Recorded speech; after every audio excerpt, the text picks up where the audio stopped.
Block buster producer Bandla Ganesh, hero Sachin జోషిల కాంబినేషన్లో వచ్చిన Aashiqui 2 remake చూసి ఇదేం కాంబినేషన్ అనుకున్నారంతా. అది డిజాస్టర్ అయిన తర్వాత కూడా అప్పట్లో సంచలన విజయం సాధించిన తెలుగు టెంపర్ని సచిన్ జోషి హీరోగా హిందీలో రీమేక్ చేస్తారనే వార్తలు మరింత కలకలం రేపాయి.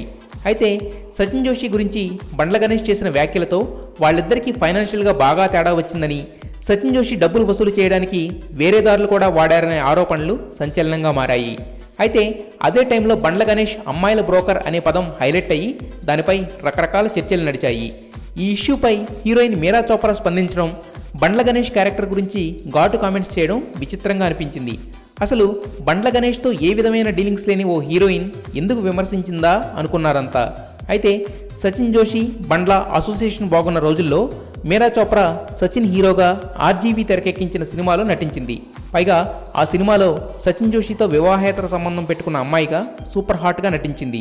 ఆ షూటింగ్ టైంలో ఆమెకు బండ్ల గణేష్కు మధ్య జరిగిన చిన్న ఇన్సిడెంట్ వల్ల ఆమె హర్ట్ అయిందట. అందుకే టైం చూసి బండ్లను అన్పాపులర్ చేయడానికి అలా రెస్పాండ్ అయిందని అంటున్నారు. అయితే ఈ ఇష్యూలోని అసలు నిజానిజాలు మాత్రం బయటకు రాలేదు.